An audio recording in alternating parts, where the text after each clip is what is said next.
ಅದೊಂದು ಊರಲ್ಲೊಂದು ದರ್ಗಾ. ಆ ದರ್ಗಾದ ಹೆಸರು ಖ್ವಾಜಾ ಮೊಹಿನುದ್ದೀನ್ ಚಿಸ್ತಿ ದರ್ಗಾ. ದರ್ಗಾವನ್ನ ನೋಡ್ಕೊಳ್ಳೋದಕ್ಕೆ ಒಂದು ಕುಟುಂಬ, ಜನರಿಗೆ ಆ ಕುಟುಂಬದ ಮೇಲೆ ನಂಬಿಕೆ. ಬಟ್ ಅಲ್ಲಿ ನಡೆದಿದ್ದು ನೂರಾರು ಹಿಂದೂ ಹೆಣ್ಣು ಮಕ್ಕಳ ಮೇಲೆ ಅನ್ಯಾಯ. ಇದು ಭಾರತದ ಕರಾಳ ಚರಿತ್ರೆಯಾಗಿ ಮಾಸದೆ ಹೋಗದ ರಾಕ್ಷಸರ ಕತೆ. ರಾಜಸ್ಥಾನದ ಅಜ್ಮೀರ್ ಜಿಲ್ಲೆಯಲ್ಲಿ ಸೋಫಿಯಾ ಸೀನಿಯರ್ ಸೆಕೆಂಡರಿ ಸ್ಕೂಲ್ನಲ್ಲಿ ನಿಧಿ ಅನ್ನುವಂತಹ ಹುಡುಗಿ ಸ್ಟಡಿ ಮಾಡ್ತಾ ಇರ್ತಾಳೆ. ಒಂದು ದಿನ ಅಳ್ತಾ ಹೊರಗಡೆ ಬರ್ತಾ ಇರ್ತಾಳೆ. ಆಗ ಮುಸ್ಲಿಂ ಹುಡುಗ ಒಬ್ಬ ಅಲ್ಲೇ ಇರ್ತಾನೆ. ಏನಕ್ಕೆ ಅಳ್ತಾ ಇದೀಯಾ ಅಂತ ಕೇಳ್ತಾರೆ. ಆಗ ಆಕೆ ನನ್ನ ಹತ್ರ ದುಡ್ಡಿಲ್ಲ, ಕಾಲೇಜ್ ಅಡ್ಮಿಷನ್ ಕಾರ್ಡ್ ಕೊಡ್ತಿಲ್ಲ ಅಂತ ಹೇಳಿ ಅಳೋದಕ್ಕೆ ಶುರು ಮಾಡ್ತಾಳೆ. ಆಗ ಆಕೆಯನ್ನ ಆತ ಕರ್ಕೊಂಡು ಹೋಗಿ ದುಡ್ಡು ಕೊಟ್ಟು ಅವಳ ಕೆಲಸವನ್ನ ಮಾಡಿಕೊಡ್ತಾನೆ. ಏನೋ ಕಷ್ಟದಲ್ಲಿ ಹೆಲ್ಪ್ ಆದ ಅಂತ ಆಕೆ ಅವನ ಜೊತೆ ಕ್ಲೋಸ್ ಆಗೋದಕ್ಕೆ ಶುರು ಮಾಡ್ತಾಳೆ. ಇದು ಒಂದು ದಿನ ಅಲ್ಲ, ಪ್ರತಿದಿನ ಇದೇ ರೀತಿ ಆಗ್ತಾ ಆಗ್ತಾ ಮುಂದೆ ಹೋಗ್ತಾ ಇರತ್ತೆ. ಸ್ನೇಹ ಪ್ರೀತಿಗೂ ಕೂಡ ತಿರುಗಿತ್ತು. ಒಂದು ದಿನ ಈ ಹುಡುಗಿಯನ್ನ ಕರ್ಕೊಂಡು ಒಂದು ಫಾರ್ಮ್ ಹೌಸ್ಗೆ ಹೋಗ್ತಾನೆ. ಮನೆಗೆ ಹೋಗ್ಬೇಕಾಗಿದ್ದ ನಿಧಿ ಒಂದು ಕತ್ತಲೆಯ ಕೋಣೆಯಲ್ಲಿ ಇದ್ಲು. ಮೊದಲು ಇವಳಿಗೆ ಮತ್ತು ಬರೋ ಹಾಗೆ ಮಾಡಿ ಆಕೆಯನ್ನ ಬೇಕಾದ ಹಾಗೆ ಬಳಸಿಕೊಳ್ತಾನೆ. ಅಲ್ಲದೆ ಆಕೆಯ ಸ್ವಯಂ ಇಚ್ಛೆ ಇರೋ ಹಾಗೆ ಕಾಣೋ ರೀತಿ ಆಕೆಯ ನಗ್ನ ಪರಿಸ್ಥಿತಿಯ ಫೋಟೋಗಳನ್ನ ತೆಗೆದು ಇಟ್ಕೊಳ್ತಾನೆ. ಇನ್ ಕೇಸ್ ನೀನೇನಾದ್ರೂ ಯಾರ ಹತ್ರ ಆದ್ರೂ ಹೇಳಿದ್ರೆ ನಿನ್ನ ಫೋಟೋ ವೈರಲ್ ಆಗತ್ತೆ ಅಂತ ಹೇಳಿಬಿಡ್ತಾನೆ. ಒಂದು ಡಿಮ್ಯಾಂಡ್ ಅನ್ನ ಇಡ್ತಾನೆ. ನಾನು ಕರೆದ್ರೆ ಬಾಯಿ ಮುಚ್ಚಿ ಬಂದು ನನ್ನ ಜೊತೆ ಮಲಗಬೇಕು ಅಂತ. ನಾಟ್ ಒನ್ಸ್, ಸುಮಾರು ಸಲ ಆಕೆಯನ್ನ ಬೇಕಾದ ಹಾಗೆ ಬೆಳೆಸಿಕೊಳ್ತಾನೆ. ಅವನ ಗ್ಯಾಂಗು ಕೂಡ ಈಕೆಯನ್ನ ಬೇಕಾದ ಹಾಗೆ ಬಳಸಿಕೊಳ್ಳುತ್ತೆ.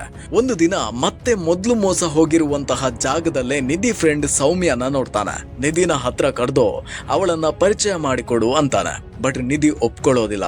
ಏನ್ ಮಾಡೋದು, ಅವರ ಜೊತೆ ಫೋಟೋಸ್ ಇತ್ತು. ಇವಳಿಗೆ ಹೇಳ್ತಾನೆ, ಏನ್ ಅಜ್ಮೀರ್ ನಿನ್ನ ಫೋಟೋವನ್ನ ನೋಡೋದು ಇಷ್ಟಪಡ್ತೀಯಾ ಅಂತ. ನಿಧಿ ಸೌಮ್ಯನ ಪರಿಚಯ ಮಾಡಿ ಕೊಡ್ತಾಳೆ.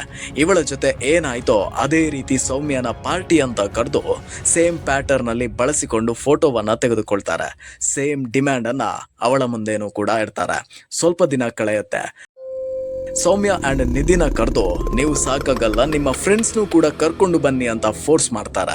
ಒಪ್ಪದೇ ಇದ್ರೂ ಕೂಡ ಮಾನ ಹೋಯ್ತು, ಇನ್ನು ಮರ್ಯಾದೆಗೆ ಅಂಜಲೇಬೇಕು. ಯಾಕಂದ್ರೆ ಫೋಟೋಸ್ ರಾಕ್ಷಸರ ಕೈಯಲ್ಲಿ ಇತ್ತಲ್ವಾ ಅಂತ ಒಪ್ಕೊಂಡು ಬಿಡ್ತಾರೆ. ಸ್ವಲ್ಪ ದಿನ ಕಳೆಯತ್ತೆ. ಇನ್ನೊಂದು ಸಾವಿತ್ರಿ ಸ್ಕೂಲಲ್ಲಿ ನೇಹ ಅನ್ನುವ ಹುಡುಗಿ ಸ್ವಲ್ಪ ರಾಜಕೀಯ ವಿಷಯದಲ್ಲಿ ಇಂಟ್ರೆಸ್ಟ್ ಆಗಿದ್ಲು. ಆವಾಗ ಇಬ್ರು ಹುಡುಗರು ನಿಂಗೆ ಒಳ್ಳೆ ಪ್ಲೇಸ್ ಯೂತ್ ಕಾಂಗ್ರೆಸ್ ಅಲ್ಲಿ ಕೊಡ್ತೀವಿ ಅಂತ ನಂಬಿಸ್ತಾರೆ. ಆಕೆ ನಂಬ್ತಾಳೆ ಕೂಡ. ಆಗ ಇನ್ನೊಬ್ಬ ಪರ್ಸನ್ಗೆ ಈಕೆಯನ್ನ ಇಂಟ್ರೊಡ್ಯೂಸ್ ಮಾಡಿ ಕೊಡ್ತಾರೆ. ಆಸೆ ಏನು ಪೂರ್ತಿಯಾಗಿತ್ತು ನೇಹಾಗೆ. ಆದ್ರೆ ಅವಳನ್ನ ಇದೇ ವಿಷಯಕ್ಕೆ ಫಾರ್ಮ್ ಹೌಸ್ಗೆ ಕರ್ಕೊಂಡು ಹೋಗಿ ಬೇಕಾದ ಹಾಗೆ ಬಳಸಿಕೊಳ್ತಾರೆ. ಆಸ್ ಯೂಶುವಲ್ ಅವಳ ಮುಂದೆ ಕೂಡ ಇದನ್ನೇ ಹೇಳ್ತಾರೆ. ಮೊದಲ ಇನ್ಸಿಡೆಂಟ್ ನಲ್ಲಿದ್ದ ನರ ರಾಕ್ಷಸ ಇವರ ಈ ಕೆಲಸಕ್ಕೆ ಸಾಥ್ ಕೊಟ್ಟಿದ್ದ.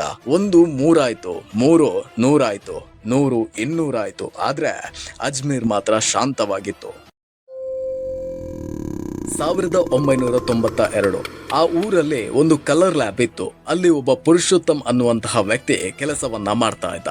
ಅಲ್ಲಿ ಒಂದು ಇನ್ಸಿಡೆಂಟ್ ಆಗಿತ್ತು. ಸಂತೋಷ್ ಗುಪ್ತಾ ಅನ್ನುವಂತಹ ವ್ಯಕ್ತಿ ದೈನಿಕ್ ನವಜ್ಯೋತಿಯಲ್ಲಿ ಕೆಲಸವನ್ನ ಮಾಡ್ತಾ ಇದ್ದಂತಹ ಪತ್ರಕರ್ತ ಇದೇ ಸ್ಟುಡಿಯೋಗೆ ಬರ್ತಾನೆ. ಆಗ ಸಾಕಷ್ಟು ದುಡ್ಡು ಕೊಟ್ಟು ಒಬ್ಬ ಫೋಟೋಗಳನ್ನ ತಗೊಂಡು ಹೋಗೋದು ನೋಡ್ತಾನೆ ಈ ಸಂತೋಷ್ ಗುಪ್ತಾ.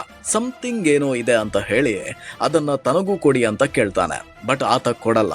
ತುಂಬಾ ಫೋರ್ಸ್ ಮಾಡಿದಾಗ ಆತ ಅದನ್ನ ಕೊಡ್ತಾನೆ. ಅದನ್ನ ನೋಡಿದಂತಹ ಸಂತೋಷ್ ಗುಪ್ತಾ ಶಾಕ್ ಆಗ್ತಾನೆ. ಮುಂದೆ ಎರ್ರ ಬಿರ್ರಿ ಪತ್ರಿಕೆಗಳಲ್ಲಿ ಇದೇ ವಿಚಾರವಾಗಿ ವಿದ್ ಬ್ಲರ್ ಮಾಡಿದ ಫೋಟೋಗಳ ಸಹಿತ ಅಜ್ಮೀರ್ನ ಕರಾಳ ಮುಖವನ್ನ ನಿರ್ಭೀತಿಯಿಂದ ಬಿತ್ತರಿಸ್ತಾ ಬರ್ತಾನೆ. ಅಜ್ಮೀರ್ ಹೊತ್ತಿ ಉರಿಯೋದಕ್ಕೆ ಶುರುವಾಗತ್ತೆ. ಆಗ ವಿಶ್ವ ಹಿಂದೂ ಪರಿಷತ್ ಈ ವಿಷಯಕ್ಕೆ ಮ್ಯಾಸಿವ್ ಆಗಿ ಸಪೋರ್ಟ್ಗೆ ಬರುತ್ತೆ. ಅಜ್ಮೀರ್ನಲ್ಲಿ ಜನರ ರಕ್ತ ಕುದಿಯೋದಿಕ್ಕೆ ಆಗ್ಲೇ ಶುರುವಾಗಿತ್ತು. ಬಟ್ ಏನಿತ್ತು ಅಂತಹ ವಿಷಯ ಅಂತ ನಿಮಗೂ ಕೂಡ ಡೌಟ್ ಬಂತಲ್ವಾ? ಮುಂದಿನ ಪಾರ್ಟ್ ಇಷ್ಟ ಆಗ್ಲೇಬೇಕು ಅಂತ ಏನಿಲ್ಲ. ಆದ್ರೆ ನಿಮ್ಮ ಮನೆಯಲ್ಲಿ ನಿಮ್ಮ ಊರಲ್ಲಿ ಆಗಿದ್ರೆ ಇದು ಹೇಗಿರ್ತಿತ್ತು ಅನ್ನೋದನ್ನ ಯೋಚನೆ ಮಾಡಿ. ಈ ಇಡೀ ಪ್ರಕರಣದಲ್ಲಿ 3 ಜನರ ಹೆಸರು ಬರುತ್ತೆ. ಫಾರೂಕ್ ಚಿಸ್ತಿ, ನಫೀಸ್ ಚಿಸ್ತಿ, ಅನ್ವರ್ ಚಿಸ್ತಿ. ಫಾರೂಕ್ ಅಂಡ್ ನಫೀಸ್ ಕದೀಂ ಫ್ಯಾಮಿಲಿಯಿಂದ ಬಂದವರು. ನಫೀಸ್ ಯೂತ್ ಕಾಂಗ್ರೆಸ್ ನಲ್ಲಿ ತುಂಬಾನೇ active. Anwar Chishti joint secretary of the Ajmer Indian National Congress. ಇವನಿಗೆ ಬೇಕಾದಷ್ಟು ಜನರ ಪರಿಚಯ ಇರುತ್ತೆ. ಈ ಅಜ್ಮೀರ್ ಖ್ವಾಜಾ ಮೊಹಿನುದ್ದೀನ್ ಚಿಸ್ತಿ ದರ್ಗಾ ಒಂದು ಫ್ಯಾಮಿಲಿಯಿಂದ ರೂಲ್ ಆಗ್ತಾ ಇರತ್ತೆ. ಅದುವೇ ಕದೀಂ ಫ್ಯಾಮಿಲಿ. ಮುಸಲ್ಮಾನರಲ್ಲಿ ಒಂದು ನಂಬಿಕೆ ಇದೆ, ಸೇವಿಂಗ್ಸ್ ಹಣದಲ್ಲಿ ಜಕಾತ್ ಕೊಡ್ಬೇಕು ಅಥವಾ ಖೇರಾತ್ ಅನ್ನ ಕೊಡ್ಬೇಕು ಅಂತ. ನಿಸಾಬ್ ಲಿಮಿಟ್ ಅಂದ್ರೆ 85 ಗ್ರಾಮ್ ಗೋಲ್ಡ್ ಗಿಂತ ಜಾಸ್ತಿ ಇದ್ರೆ 2.5% ಅಷ್ಟು ಮಸ್ಟ್ ಪೇ ಮಾಡಬೇಕು ಅನ್ನುವಂತಹ ಒಂದು ರೂಲ್ ಇದೆ.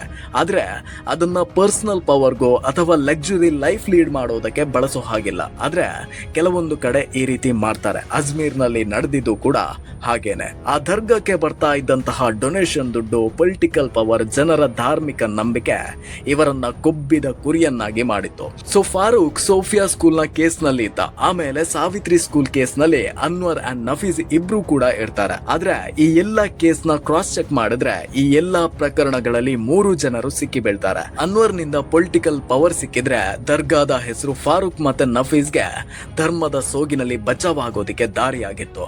ಇವರು ಈ 2 ಕೇಸ್ ಆದ ನಂತರ ಸುಮ್ನೆ ಕೂರಲ್ಲ. ಇದು ಒಂದು ದೊಡ್ಡ ಚೈನ್ ಲಿಂಕ್ ಆಗತ್ತೆ. ಎಲ್ಲಾ ಕೇಸ್ ನಲ್ಲೂ ಕೂಡ ಗ್ಯಾಂಗ್ ಟಿಪ್ ಆಗಿತ್ತು. ಅಂಡ್ ನಗ್ನ ಫೋಟೋಗಳು ಅಜ್ಮೀರ್ ಫುಲ್ ಹರಿದಾಡಿತು. ಸಂತೋಷ್ ಗುಪ್ತಾ ಈ ವಿಚಾರ ಬಯಲು ಮಾಡುವಂತಹ ಮುಂಚೆ ಇಬ್ರು ಹುಡುಗಿರು ಈ ವಿಷಯವನ್ನ ಪೊಲೀಸರಿಗೆ ಹೇಳ್ತಾರೆ. ಬಟ್ 1 ವೀಕ್ ಆಗ್ಬೇಕಾದ್ರೆ ಈ ರಾಕ್ಷಸರ ಕಾಲ್ ಬರುತ್ತೆ. ನೀವು ಇನ್ ಕೇಸ್ ಇನ್ ಮುಂದೆ ಪೊಲೀಸ್ ಸ್ಟೇಷನ್ ಹತ್ತಿದ್ರೆ ನಿಮ್ಮ ಫೋಟೋಸ್ ಅಜ್ಮೀರ್ ನಲ್ಲಿ ಹರಿದಾಡುತ್ತೆ ಅಂತ ಹೇಳ್ತಾರೆ. ಈ ಫೋಟೋ ಪ್ರಿಂಟ್ ಮಾಡುವಂತಹ ಜಾಗದಲ್ಲಿ ಈ ವಿಷಯ ಗೊತ್ತಿತ್ತು. ಅಂಡ್ ತುಂಬಾ ಜನ ಹುಡುಗಿರ ಫೋಟೋ ಕೆಲವರಿಗೆ ಸಿಕ್ಕಿ ಇವರಿಗೆ ಆ ಫೋಟೋವನ್ನ ಹಿಡಿದು ಬ್ಲಾಕ್ ಮೇಲ್ ಮಾಡಿದಾಗ ಸುಮಾರು ಹೆಣ್ಮಕ್ಳು ಆತ್ಮಹತ್ಯೆಯನ್ನ ಮಾಡ್ಕೊಳ್ತಾರೆ. ಸಂತೋಷ್ ಗುಪ್ತಾ ಈ ಭಯಾನಕ ಕೃತ್ಯವನ್ನ ಬಯಲಿಗೆ ತಂದಾಗ ವಿಶ್ವ ಹಿಂದೂ ಪರಿಷತ್ ನಿಂದ ವ್ಯಾಪಕ ಪ್ರತಿಭಟನೆ ನಡೆಯೋದಕ್ಕೆ ಶುರುವಾಯಿತು. ಯಾವಾಗ ಫೋಟೋಗಳು ಜನರ ಕೈಗೆ ಸಿಕ್ತೋ ಕೆಲವರು ಅದೇ ಫೋಟೋವನ್ನ ಹಿಡ್ಕೊಂಡು ಮತ್ತದೇ ಹುಡುಗಿರ್ಗೆ ಬ್ಲಾಕ್ ಮೇಲ್ ಮಾಡೋದಕ್ಕೆ ಶುರು ಮಾಡ್ತಾರೆ. ಯಾವಾಗ ಜನ ದಂಗೆ ಏಳೋದಕ್ಕೆ ಶುರು ಮಾಡ್ತಾರೋ ಆವಾಗ ಅಲ್ಲಿನ ಸಿಎಂ ಬೈರೋನ್ ಸಿಂಗ್ ಶೇಖಾವತ್ ಇವರ ಬಂಧನಕ್ಕೆ ಆರ್ಡರ್ ಅನ್ನ ಮಾಡ್ತಾರೆ. ಸುಮಾರು 2 ವಾರ ಇವರು ಅರೆಸ್ಟ್ ಆಗೋದಿಲ್ಲ. 1992 ಏಪ್ರಿಲ್ ನಲ್ಲಿ ಎಫ್ಐಆರ್ ಆಗತ್ತೆ. ಗಂಜ್ ಪೊಲೀಸ್ ಸ್ಟೇಷನ್ ನ ಡಿಎಸ್ಪಿ ಹರಿಪ್ರಸಾದ್ ಶರ್ಮಾ ನೇತೃತ್ವದಲ್ಲಿ ಮೊದಲಿಗೆ 8 ಜನ ಆರೋಪಿಗಳು ಇದ್ರೆ ಇದು ಭಾರತದ ಅತ್ಯಂತ ಕರಾಳ ಎಫ್ಐಆರ್ ಆಗಿ ಹೆಸರುಗಳು ಸೇರಿಕೊಳ್ತಾ ಹೋಗುತ್ತೆ. ಸಿಐಡಿಗೆ ಹೋಗಿದ್ದಂತಹ ಕೇಸ್ ಕೋರ್ಟ್ ನಲ್ಲಿ ಫಾರೂಕ್ ಚಿಸ್ತಿಗೆ ಮಾನಸಿಕ ಸ್ಥಿಮಿತ ಸರಿ ಇಲ್ಲ ಅಂತ ಹೇಳಿ ಬಿಡುಗಡೆ ಮಾಡುತ್ತೆ. ಉಳಿದ 8 ಜನರಿಗೆ ಜೀವಾವಧಿ ಆಗುತ್ತೆ.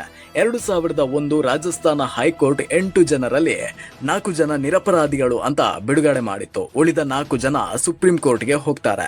ಸುಪ್ರೀಂ ಕೋರ್ಟ್ ಇವರ ಜೀವಾವಧಿಯನ್ನ ಕ್ಯಾನ್ಸಲ್ ಮಾಡಿ 10 ವರ್ಷ ಶಿಕ್ಷೆಯನ್ನ ಘೋಷಣೆ ಮಾಡುತ್ತೆ. ಆದ್ರೆ ಅದನ್ನ ಕೂಡ ಪೂರೈಸದೆ ಇವರು ಹೊರಗಡೆ ಬರ್ತಾರೆ. 2024ರಲ್ಲಿ ಫೋಕ್ಸೋ ಕೋರ್ಟ್ ಮತ್ತೆ ಕೇಸನ್ನ ರಿಓಪನ್ ಮಾಡಿ 6 ಜನರಿಗೆ ಜೀವಾವಧಿಯನ್ನ ನೀಡುತ್ತೆ.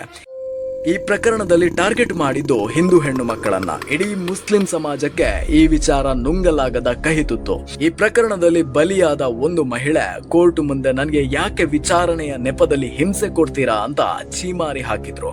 ಮತ್ತು ಆಕೆ ಸಾಕ್ಷಿ ಹೇಳುವಂತಹ ಸಮಯದಲ್ಲಿ ಅತ್ಯಂತ ಕರಾಳ ವಿಚಾರಗಳನ್ನ ಮುಂದಿಟ್ಟಿದ್ರು. ಆದ್ರೆ ನಮ್ಮ ವ್ಯವಸ್ಥೆ ಈ ಪ್ರಕರಣಕ್ಕೆ ಜಾಮೀನು ಕೊಟ್ಟು ಬಿಡುತ್ತೆ ಅಂದಾಗ ಆಶ್ಚರ್ಯ ಆಯ್ತು. ಬಹುಶಃ ಜೀವಾವಧಿ ಆಗಿರೋರು ಕೂಡ ಜಾಮೀನಿನ ಮೇಲೆ ಮತ್ತೆ ಬರ್ಬೋದು. ಆದ್ರೆ 250 ಮಕ್ಕಳ ಮೇಲೆ ನಡೆದಂತಹ ಆ ಕೃತ್ಯಕ್ಕೆ ನ್ಯಾಯ ಸಿಕ್ಕಿತಾ ಅಂತ ಕೇಳಿದ್ರೆ ನನ್ನ ಪ್ರಕಾರ ಇಲ್ಲ. ಧರ್ಮದ ಬಣ್ಣವನ್ನ ಬಳಿದುಕೊಂಡು ಇವನ್ ಅಜ್ಮೀರ್ ನಲ್ಲಿ ದಂಗೆ ಆಗ್ಬೇಕಾದ್ರೇನೆ ನಾವು ಕದೀಂ ಫ್ಯಾಮಿಲಿ ಅವರು ಅಂತ ಜನರ ಹತ್ರ ಒಳ್ಳೆಯವರಾಗೋದಿಕ್ಕೆ ಹೊರಡಿದ್ರು ಅಂದ್ರೆ ಯೋಚನೆ ಮಾಡಿ ಹೇಗಿರ್ಬೋದು ಅವರ ಪರಿಸ್ಥಿತಿ ಅಂತ.